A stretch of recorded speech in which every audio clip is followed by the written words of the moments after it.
Hello everyone, it's Louisa, and today's video is going to be a little bit different, but I'm very excited for it.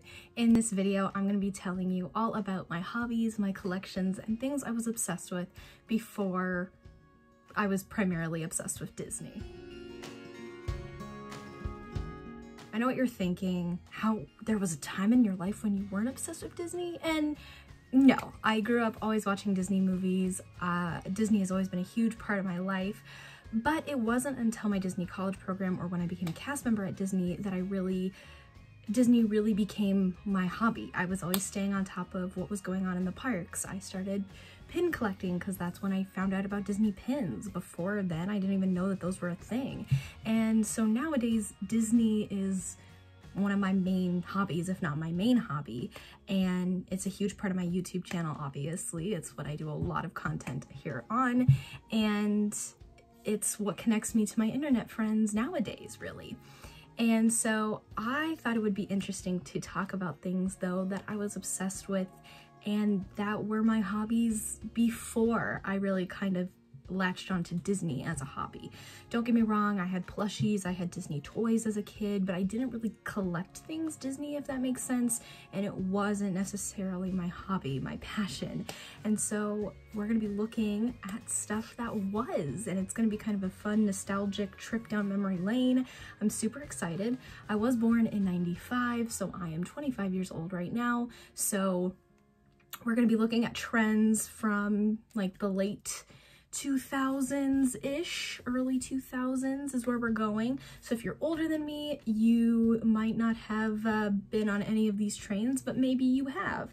And if you're younger than me, you might have just missed these trends, but who knows? These were all things that I was super into, and I think other people my age were also super into. So I'm very curious to see your guys' reactions and opinions to this video. Would love to hear what you guys were obsessed with when you were, you know, my age and things like that.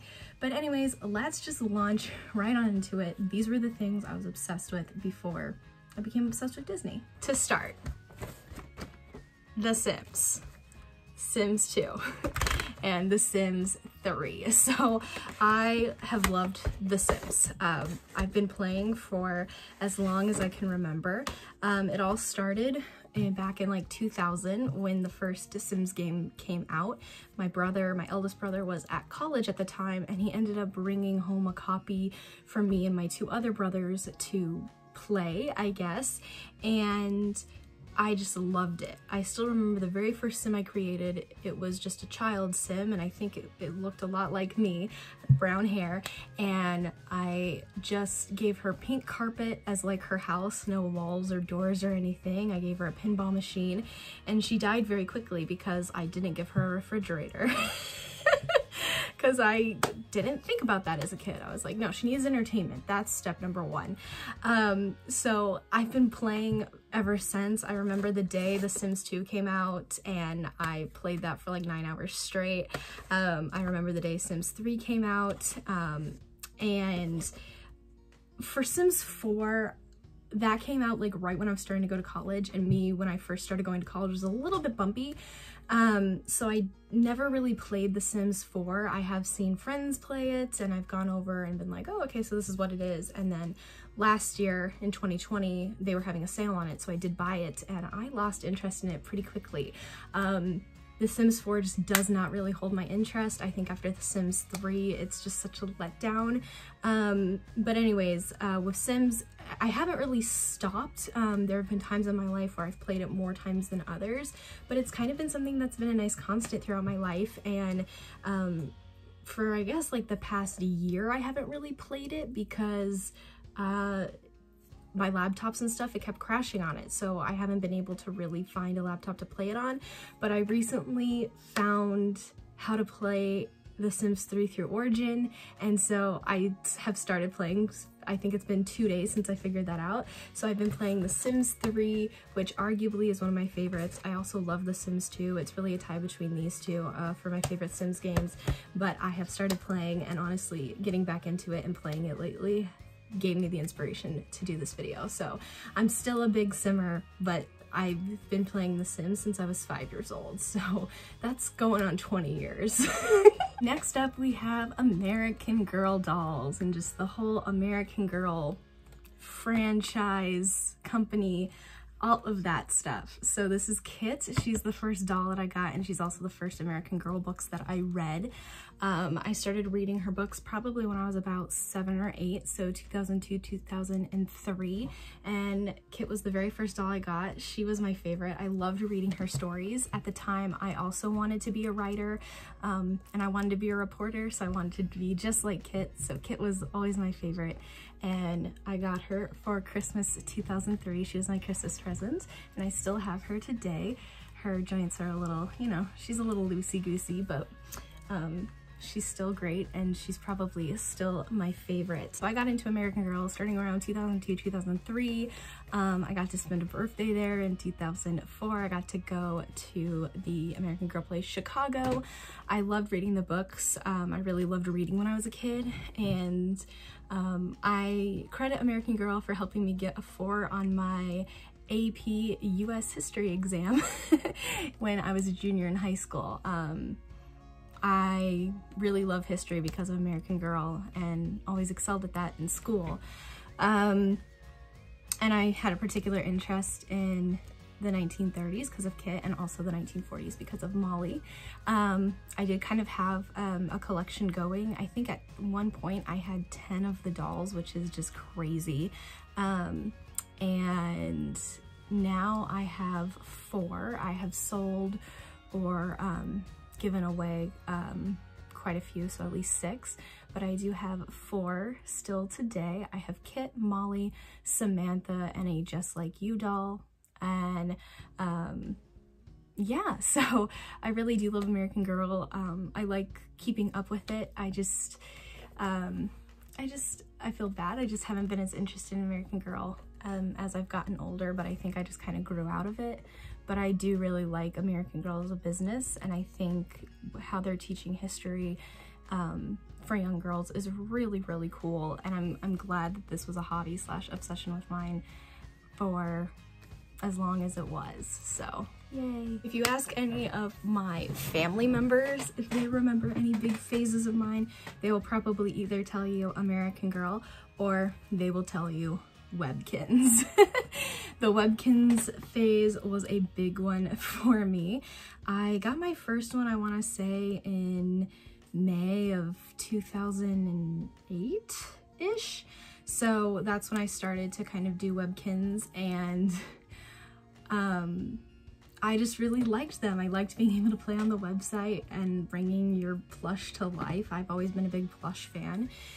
And this is not my first one, but this is my rarest one. This is the Sherbet Bunny, and I named her Gracie. This is also how I discovered my hobby for eBay collecting.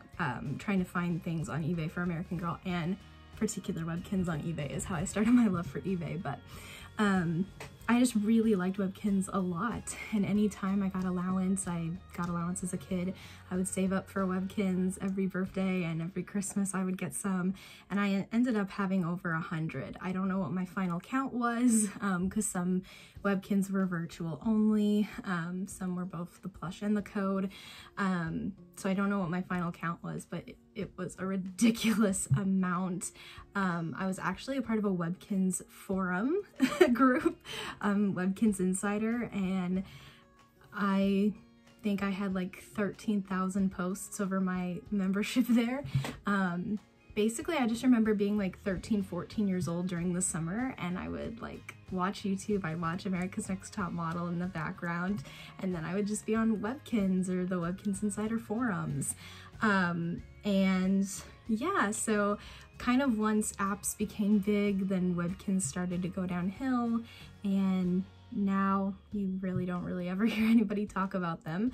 In the forums, it's really sad. Like, being a part of Webkinz Insider, those were like my really first internet friends, and now I have a completely, you know, different set of internet friends, and we bond over a different thing, but those were kind of my first internet friends. And it's always fun to kind of go check out those forums now, even though it's kind of a ghost town, just to kind of relive those days. That was a big part of my, not so much childhood. I mean, I was really kind of into it in my early teens.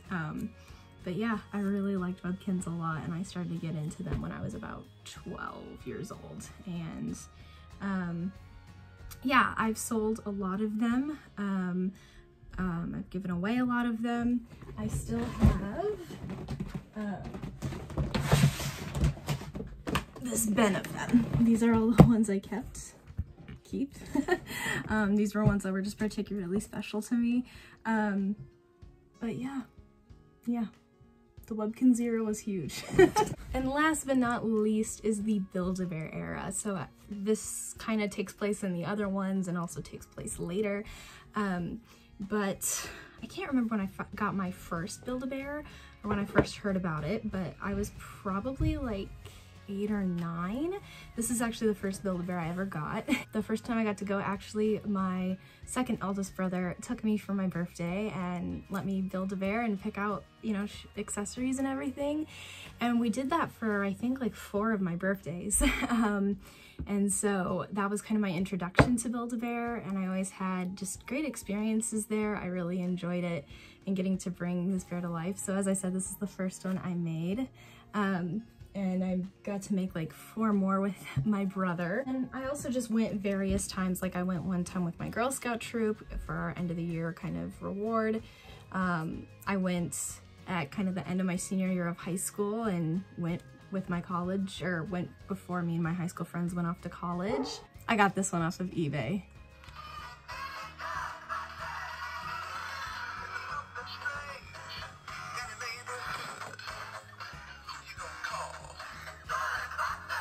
As I said, kind of Build-A-Bear was kind of one that, you know, started kind of at the same time as the others, but I wasn't as into it as I was like with Webkinz and stuff at the time.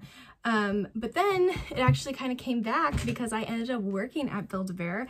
I worked at Build-A-Bear in 2018 and in 2019. So I did work at Build-A-Bear. I did work at Build-A-Bear during the Crazy Pay Your Age Day, if anyone remembers that promotion. So let me know in the comments if you remember hearing, or if you tried to go to Pay Your Age Day, let me know. I'd be curious. But that's kind of when my Build-A-Bear thing also kind of stepped back up because I was working there. Build-A-Bear, you know, it's kind of been off and on throughout my life, but I really do enjoy Build-A-Bear as well. And of course it got increased because I also had the opportunity to work there, and it was a great place to work. I would highly recommend. And now we're at the Disney phase.